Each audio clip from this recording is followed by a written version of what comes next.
Hello everyone and welcome to अटा 24/7 regulatory bodies and SO channel. हम यहाँ पे रोज मिलते हैं to discuss one topic related to descriptive writing. आज का जो हमारा टॉपिक है ये है फार्म लोन्स। फार्मर लोन्स या फार्म लोन्स आजकल काफी न्यूज में है और ये न्यूज में क्यों है?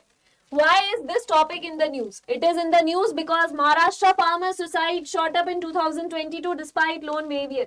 आपको पता है ये न्यूज, ये देखिए ये कब की न्यूज है? ये है जनवरी 18, 2023, यानी अभी की ये न्यूज है।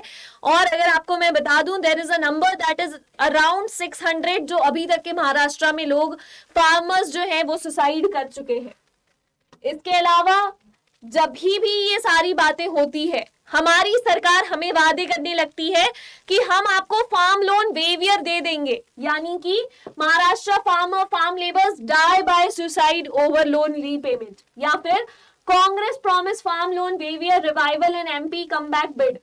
एमपी में वापस आने के लिए कांग्रेस सरकार फिर से स्ट्रॉन्ग बनने के लिए क्या कह रही है कि हम आपको फार्मर रिवाइवल लोन जो था, जो माफ करने का सिस्टम, वो हमें आप फिर से हम देने वाले हैं। ऐसा क्यों हो रहा है? क्योंकि एमपी में इस साल इलेक्शंस हैं। जब भी इलेक्शन होते हैं हर साल ऐसे लोन वेवियर जो है इसकी ये हमें मंत्री और नेता बताते हैं। एमपी में क्योंकि इस साल हैवी रेनफॉल, हेल स्टॉर्म और डैमेज हुए क्रॉप्स, तो बहुत सारे लोग जो हैं ये मांग भी कर रहे हैं कि हमें लोन देके ये माफ कर दिया जाए कर्जा। फार्मर कॉल्स ऑफ लॉन्ग मार्च इन मुंबई, और ये हुआ है 18 मार्च, यानी आप गिन लो कितने दिन पहले।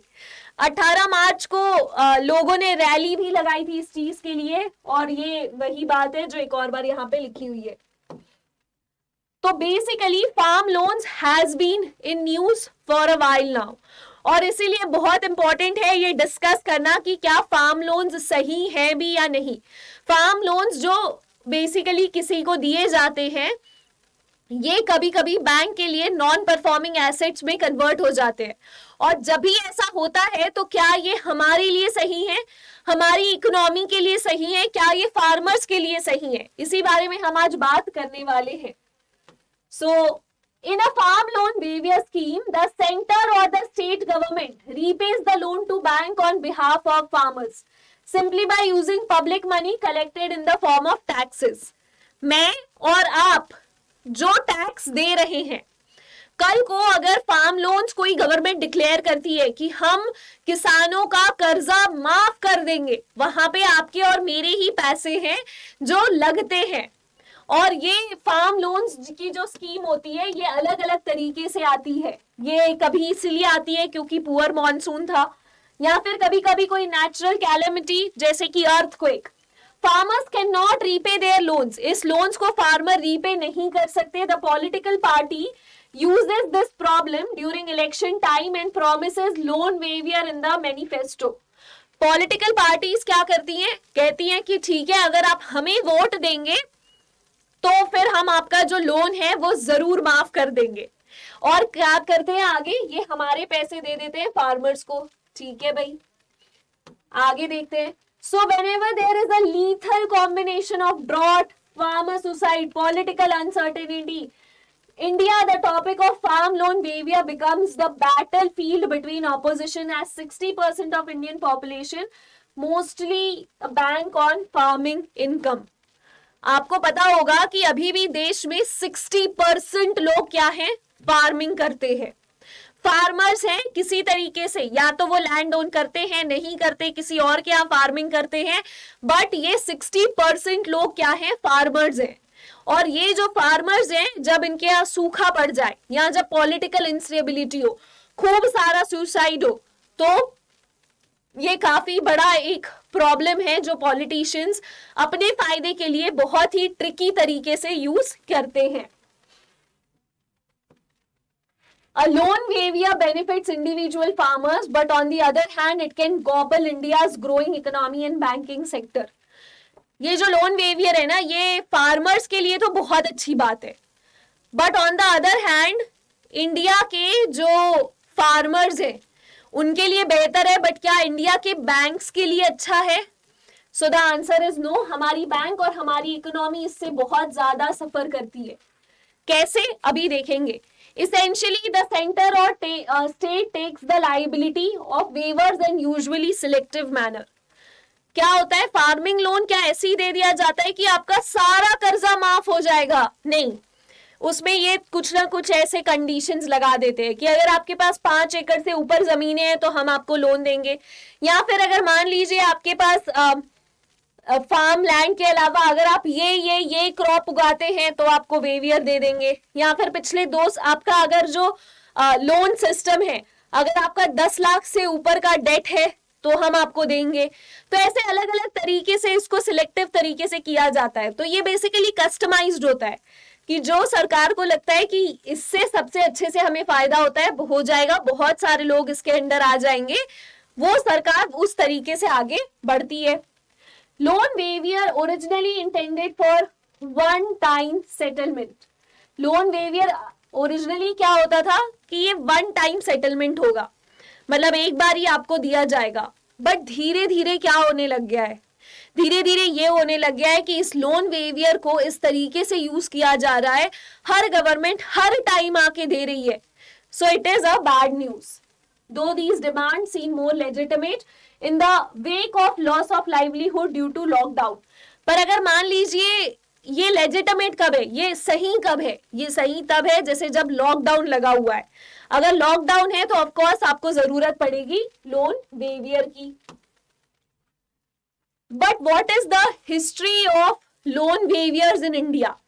हिस्ट्री क्या है, कहां कहां पे लोन दिया गया है इंडिया में? लोन वेवियर मतलब कि कर्जा माफ कब कब किया गया है?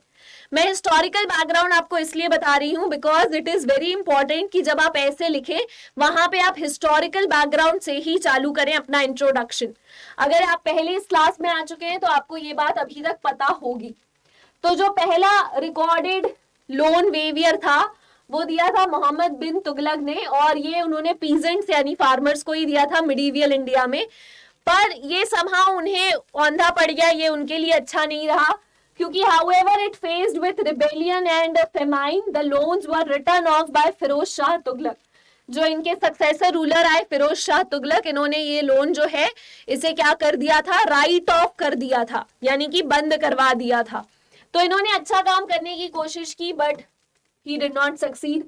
जो इसके बाद दूसरा नेशन वाइड लोन वेवियर यानी पूरे पूरे इंडिया में, देखो अभी क्या हो रहा है, लोन वेवियर हो रहा है जैसे अभी हुआ था 5 साल पहले छत्तीसगढ़ में, महाराष्ट्र में एक स्कीम बहुत अच्छी ऑलरेडी चल रही है। तो आजकल ये जो है स्टेट और पॉलिटिशियंस लोन वेव दे रहे हैं। बट अगर मान लो लोन वेवियर पूरे के पूरे देश में, तो पहली बार मोहम्मद बिन तुगलक ने दिया था और दूसरी बार दिया था हमारे 7th prime minister by the name VP Singh ने। The first nationwide farm loan waiver in independent India was implemented in 1990 by VP Singh led government। जो VP सिंह की गवर्नमेंट थी उन्होंने ये किया था। In 2008, the agricultural debt waiver and debt relief scheme implemented by the UPA government involved an outgo of rupees 71,680 crore। याद रखो 2008 में यूपीए गवर्नमेंट ने फिर दिया था और इसमें 70,000 करोड़ को माफ किया गया। तो ये 70,000 करोड़ का जो बैंक को नुकसान हुआ, इससे अल्टीमेटली नुकसान किसे होगा? और ये 70,000 करोड़ बैंक को गवर्नमेंट किसका पैसा दे रही है? क्या ये यूपीए गवर्नमेंट का खुद का पैसा था? बिल्कुल भी नहीं, ये हमारा, मेरा और आपके दादाजी का पैसा था जो यहाँ पे टैक्स जो वो पे कर रहे थे उसमें चले गया। द नेक्स्ट थिंग इज कि अभी तक के फार्म लोन वेवियर के क्या हाल चाल रहे हैं। तो जैसे जम्मू कश्मीर में 2.4 है, कर्नाटका में 4.3 है, उत्तराखंड में 2017 तक की 4.4 है। ये बेनिफिशियरीज हैं और ये लिमिट है कि कितने लिमिट में कितने करोड़ में दिया है। जैसे कर्नाटका में 42,000 करोड़, उत्तर प्रदेश इस 36,000 करोड़। अच्छा, यूपी में भी अभी लास्ट ईयर राहुल गांधी और प्रियंका गांधी ने यही प्रॉमिस किया था कि हम फार्म लोन वेवियर देंगे। और यूपी के इलेक्शंस बहुत इंपॉर्टेंट है क्योंकि यूपी में पॉपुलेशन बहुत ज्यादा है, तो लोकसभा मेंबरशिप वहां से सबसे ज्यादा रिप्रेजेंटेटिव्स हैं और इसलिए यूपी इलेक्शंस को इतना ज्यादा इंपॉर्टेंस दिया जाता है। तो लास्ट ईयर उन्होंने भी ये प्रॉमिस किया था। इसके अलावा अगर हम छत्तीसगढ़ एमपी की बात करें जहां पे अभी अपकमिंग इलेक्शंस हैं, तो ये सेंट्रल इंडिया छत्तीसगढ़ में दिख रहा है। 6,000 करोड़ का लोन जो है माफ किया गया है। एमपी रैंक्स थर्ड, 30,500 करोड़ के लोन्स को जो है माफ किया गया है। ठीक है भाई। अच्छा, इसका रीजन क्या है, ये ऐसा क्यों होता है कि लोन माफ करना पड़ता है? तो पहला रीजन है small land holding. More than 85% of small and marginal farmer possess 1 to 2 hectare which is lack of basic inputs for farming। अगर आपके पास 1 या 2 हेक्टेयर जमीन है तो आप इतनी छोटी सी जमीन में कितना भी कर्जा ले लो, आप फार्मिंग से उतना नहीं कमा पाओगे। ये फार्मर्स, क्योंकि ट्रेडिशनल फार्मर्स हैं, ये फार्मिंग पे ही बिलीव करते हैं और उसके बाद ये लोन ले लेते हैं, जिससे ये डेट ट्रैप में फंस जाते हैं। दूसरा, डिपेंडेंसी ऑन मॉनसून। हम एग्रीकल्चरल इंजीनियरिंग में इतने आगे बढ़ चुके हैं, साइंटिफिक मेथड्स और टेक्नोलॉजी इतनी आगे बढ़ चुकी है, पर अभी भी हमारे जो किसान है मॉनसून पे डिपेंडेंट है। थर्ड है नीड ऑफ क्रेडिट यानी कि उधार की जरूरत। जब आपको बीज बोना है, जब किसान हाउस होल्ड काम जो day to day life consumption है उन सब के लिए जब उन्हें पैसा चाहिए, वो तभी आएगा जब क्रॉप यील्ड होगा। मान लीजिए अगर आप किसान हैं और अभी आपका सीजन नहीं है, तो जब आपका सीजन आएगा तब आप वो पैसे कमाएंगे, पर तब तक के लिए आप क्या करेंगे, तो आप डेट लेंगे। दूसरा है डेट ट्रैप। बहुत बार ये होता है कि किसान बहुत आशावादी होता है और उसे लगता है कि इस डेट से मैं आराम से बाहर निकल जाऊंगा, फिर वो वहां से बाहर नहीं निकलता, उस डेट पे दूसरा डेट, उस डेट पे तीसरा डेट, ये एक साइकिल बन जाता है। Thereby waiving the loans addresses this humanitarian crisis। ये एक्चुअली एक बहुत ही ह्यूमैनिटेरियन क्राइसिस है, ये एक्चुअली ह्यूमन लेवल पे लोगों से कनेक्टेड है और इतने एंथ्रोपोलॉजिकल जो पैटर्न है जिसमें एक ह्यूमन बीइंग फंस जाता है, उसके लिए दिया जाता है loan waiver. But what are the issue related to farm loan waivers? कि फार्म लोन वेवियर दे तो दिया, बट इसका इशू क्या है? तो इसका इशू सबसे पहले जो है वो ये है दैट रेप्यूटेशनल कॉन्सिक्वेंसेस। क्या होता है, मान लो किसी एक loan waiver scheme will disrupt the credit discipline as a farm loan waiver may act as a temporary solution। मुझे एक बात बताओ, क्या ये सॉल्यूशन परमानेंट है? कि इस साल किसान अच्छी फसल नहीं कर पाया, इस साल किसान अभी अच्छा बिजनेस नहीं कर पाया, तो इस साल के लिए हम लोन माफ कर दें, ये इसी साल हुआ है या ये हर साल हो सकता है? ये भी हो सकता है ना कि किसान हर साल मोर्चा निकाले, हर साल मार्चिंग करे, हर साल प्रोटेस्ट करे, और जब हर साल प्रोटेस्ट करेंगे तो इससे क्या होगा, हर साल माफ करना पड़ेगा। तो ये जो क्रेडिट सिस्टम है, ये जो उधार लेके हम अभी काम कर लेंगे फिर हम पूरी नियत के साथ आपको पैसे वापस देंगे, उस चीज को डिसरप्ट कर देता है। Free rider problem. कुछ ऐसे फार्मर्स होते हैं जिनको लोन वेवियर सिस्टम में आने की जरूरत नहीं है। अगर मान लो देयर आर 10 फार्मर्स, उसमें से मान लेते हैं 4 फार्मर्स को नुकसान हो गया था और उनके स्टेट में लोन वेवियर स्कीम आई, उस लोन वेवियर स्कीम का उन चारों ने फायदा उठाया और वहां से पैसे, उनका जो डेट है वो माफ हो गया। बट ये जो बचे हुए 6 फार्मर हैं, इनको जरूरत भी नहीं थी, फिर भी हो सकता है कि ये अपना लोन माफ करवा ले, क्योंकि अगर सरकार लोन माफ करवा रही है तो हमारा भी क्यों नहीं होगा।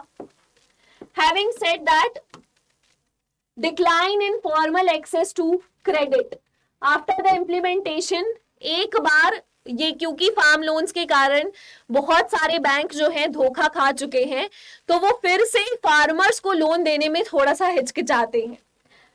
इसके अलावा this leads to a rise in farmers dependence on informal sector lenders. इससे क्या होता है कि फार्मर्स जो होते हैं फिर वो बैंक से लोन नहीं लेते, फिर वो लोन लेते हैं बगल वाले सेठ जी से, और बैंक उनसे इंटरेस्ट लेगा 12% और बगल वाले सेठ जी उनसे इंटरेस्ट लेंगे 25%। ठीक है। रेप्यूटेशनल, अच्छा ये हो गया। Impact on banking sector. Report by Indian council of research और international relation that the 2008 farm loan waiver led to 3-fold increase in non-performing assets। NPA यानी कि नॉन परफॉर्मिंग एसेट पे 3 times हम बढ़ गए थे 2008 में। 2008 में जो यूपीए गवर्नमेंट ने 70,000 करोड़ का लोन वेवियर दिया था, उससे हमारे यहाँ 3 गुना नॉन परफॉर्मिंग एसेट बढ़ गया था। नॉन परफॉर्मिंग एसेट यानी बैंक को जो चीज पैसे ना दे, that is called as non performing asset, जिसके कारण ओवरऑल हमारी इकोनॉमी हिल जाती है, हम सभी को प्रॉब्लम होती है। आगे देखते हैं। This further affects the credit deposit ratio and risk weightage, the capital adequacy ratio, and destabilizes the functioning of credit market in general. Credit market एक बहुत इंपॉर्टेंट मार्केट है। जब मैं जाके बैंक में अपना पैसा देती हूँ तो इस पैसे का बैंक क्या करता है, what does the bank do about it? तो bank basically invest this money somewhere else. किसी को लोन दे दिया, वहां से इंटरेस्ट ले लिया, किसी कंपनी के शेयर खरीद लिए, वहां से जो कुछ फायदा मिला उससे फायदे ले लिए। तो ये जो बैंक है ये अपना इंटरेस्ट कमाने के लिए किसी फार्मर को इन्होंने लोन दिया मेरे पैसे का। कल को मैं जाऊं और मैं बैंक से कहूं कि मुझे मेरे पैसे वापस दो, और बैंक कहे नहीं, अभी फार्मर ने लौटाए नहीं है, हम बाद में देंगे, तो मैं तो अपने सारे पैसे निकाल के कहीं और डाल दूंगी और मैं बैंक पे कभी ट्रस्ट नहीं करूंगी। तो ये हो गया नॉन परफॉर्मिंग एसेट, ठीक है। Against the interest of depositors, वही जो मैंने अभी बताया, मेरे इंटरेस्ट की बात ये नहीं है। अगर मेरा पैसा मैं जाके बैंक में जमा करती हूँ सेविंग्स अकाउंट में, तो ये मेरे फायदे की बात नहीं है। The loss of the bank due to loan waivers is directly और indirectly against the interest of depositor. ये जो लॉस होता है बैंक का, इसमें कहीं ना कहीं जो डिपॉजिटर है, जो बेचारा कमा के मेहनत करके अपनी पैसे बैंक में डाल रहा है, उसके इंटरेस्ट के खिलाफ की बात है। अच्छा, इंडियन फार्मर्स जो होते हैं वो ये, क्योंकि मैंने आपको बताया 60% इंडियन फार्मर्स हैं, वो 3-4 पार्ट में डिवाइडेड है। तो 86.2% है जो स्मॉल फार्मर्स है। सोचो 86%, ये 15 से 16 का डेटा है। 86.2% जो है छोटे फार्मर्स या मार्जिनल फार्मर्स है। 13.2 is semi medium and medium farmers, और 0.6% जो है जिनके पास 10 हेक्टेयर से ऊपर की जमीन है। सिर्फ 0.6% ऐसे फार्मर्स हैं जो जिनके पास 10 हेक्टेयर से ऊपर की जमीनें हैं। This is a data given to us by BBC. But अगर सोचिए, अगर 60% लगभग इंडिया में लोग फार्मिंग करते हैं, तो इसका जीडीपी में तो बहुत बड़ा कंट्रीब्यूशन होना चाहिए। जीडीपी में इनका कंट्रीब्यूशन है 17 से 18%। इसका मतलब साफ है कि फार्मिंग इंडिया में प्रोडक्टिव नहीं है, यानी कि पैसे बनाने लायक बिजनेस नहीं है। फार्मर्स पैसे उतने नहीं बना पा रहे हैं कि वो जीडीपी में कंट्रीब्यूशन कर पाए, और इसीलिए जब इंडिया में फार्म लोन दिए जाते हैं तो वो हम लॉस में चले जाते हैं। अच्छा, ये जो पूरा ऐसे है ये आप आए सेप सी तरीके से लिखेंगे। दैट मीन्स आप जब आपके पास क्वेश्चन आएगा तो आप पहले इंट्रोडक्शन लिखेंगे, फिर आप उसके बाद उसके सोशल, इकोनॉमिकल और पॉलिटिकल इम्पैक्ट्स, और लास्ट में आप लिखेंगे कंक्लूजन। ये इंट्रोडक्शन में आपको थोड़ा बहुत हिस्टोरिकल बैकग्राउंड भी देना होगा, apart from why, where, when and how. फिर उसके बाद आप उसका सोसाइटी में क्या इम्पैक्ट है, सोसाइटी में इससे क्या फर्क पड़ रहा है।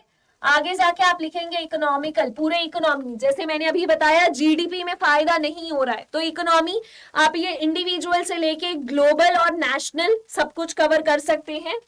लास्ट में political, and then there is a conclusion which is a way forward, यानी आगे क्या करना चाहिए। ठीक है, आगे देखते हैं। तो कंक्लूजन में एक बहुत इंपॉर्टेंट पार्ट है, what is the way forward, आगे क्या करना चाहिए। तो इसके लिए मेरे पास कुछ सजेशंस हैं जो मैंने यहाँ पे लिखे हैं। सबसे पहले, it appears that loan waiving can provide a short term relief, but ये लॉन्ग टर्म प्रॉब्लम है, तो इससे हमें बचना चाहिए। There is no concrete evidence on reduction in agrarian distress. कोई हमारे पास ऐसा कॉन्क्रीट डेटा नहीं है जो ये बताता है कि 2008 में जब पूरे नेशन वाइड लोन माफ हुए किसानों के, तो इससे कोई बहुत बड़ा फायदा हुआ, ऐसा कहीं पे भी नहीं लिखा हुआ है, तो इसे हमें ध्यान देना चाहिए। इसके अलावा lasting solutions like building irrigation capabilities, farm loans को माफ करने से ज्यादा अच्छा है कि हम एक तरीके की कैपेसिटी ऐसी बना सके, फार्मर्स को इतना एजुकेट कर सके और उनके पास ऐसे इंस्ट्रूमेंट्स भेज सके जिनसे फार्मिंग अच्छी हो सके। Agrarian distress and farmers' income will be addressed much better if state undertake and sincerely implement long-term reforms. Her state को पता है कि उनके यहाँ कौन सा क्रॉप सबसे इम्पोर्टेंट है, उनके यहाँ का क्लाइमेटिक कंडीशन कैसा है, और सबसे इम्पोर्टेंट उनके यहाँ के किसान के पास कितनी जमीनें हैं ऑन एन एवरेज, और वो कितना इन्वेस्ट कर सकते हैं फार्मिंग बिजनेस में। तो अगर हर स्टेट अपना ये रिस्पॉन्सिबिलिटी उठाए कि भाई अगर मेरा स्टेट है, मेरे स्टेट में राइस पॉपुलर है, तो मैं राइस को कैसे डेवलप करूं, मेज पॉपुलर है तो मेज को कैसे डेवलप करूं, तो ये एक बहुत पॉजिटिव पॉइंट होगा। Alternatively, waiving only a portion of the loan instead of placing a cap on the quantum of loan waiver will be an improvement. एक और चीज कर सकते हैं कि लोन के एक पोर्शन को वेव करो, उसमें ये जो कैप लगा देते हैं कि 1 हेक्टेयर से ज्यादा जमीन होनी चाहिए लोन वेवियर के लिए, 5 लाख से ऊपर का डेट माफ, तो इसके बदले अगर ये हो सकता कि लोन का एक परसेंटेज, मान लो अगर ये कह दिया जाए कि 25% लोन माफ हो जाएगा, तो ये ज्यादा अच्छा तरीका होगा। There is also a need for creative engagement through which surplus workers in the farming sector can be taken away to more productive sectors. Creative engagement भी होना चाहिए कि फार्मर अगर कोई है और वो बिल्कुल लॉस में जा रहा है, तो वो फार्मिंग के अलावा और कहाँ पे अपना स्किल जो है यूज कर सकता है। That could also be a good way to end this. अच्छा, there is a double validity going on right now on all the courses of Adda 24/7। मैं आपसे पर्सनल सजेशन करूंगी कि आप बैंक महापैक प्लस ऑप्ट करें, और जब आप बैंक महापैक प्लस ऑप्ट करेंगे तो उसमें कोड जरूर यूज करिएगा, and the code is Y659। आप जब ये कोड यूज करेंगे Y659, तो जो 6 मंथ्स का कोर्स है that will be available to you in for 12 months, यानी कि जो 6 महीने के कॉस्ट है कोर्स की वो आपको 12 मंथ्स के लिए अवेलेबल होगा। इसके लिए आपको कुछ नहीं करना है, यहाँ पे जाना है बैंक महापैक में, और बैंक महापैक में जाके आप बैंक महापैक प्लस में ऑप्ट करिए, और बैंक महापैक प्लस में ऑप्ट करने के बाद आप 6+6 मंथ्स की वैलिडिटी लीजिए, और फिर यहाँ पे व्यू ऑफर्स में जाएंगे और यहाँ पे अपना आप कूपन कोड अप्लाई करेंगे, and the coupon code is Y659, और फिर ये आप करेंगे अप्लाई ऐसे। तो ये जैसे ही मैंने Y659 अप्लाई किया तो ये आपको डिस्काउंट मिल जाएगा, and it will be reduce down to 4,323 rupees. मैं आपको ये कोर्स इसलिए सजेस्ट कर रही हूँ क्योंकि बैंक महापैक प्लस जो है कल रात ये वैलिडिटी खत्म हो जाएगी। आप उसके पहले परचेस कर लें, और आप आने वाले सारे एग्जाम्स जैसे कि RBI, NABARD, SEBI, इसके अलावा SBI, IBPS और आने वाले जितने भी बैंकिंग और रेगुलेटरी बॉडीज के एग्जाम हैं, सभी चीजों को एक्सेस कर पाएंगे। मेरा डिस्क्रिप्टिव बैच भी आपको मिलेगा अगर आप कोड यूज करते हैं Y659। So on that note I take your leave, bye and take care.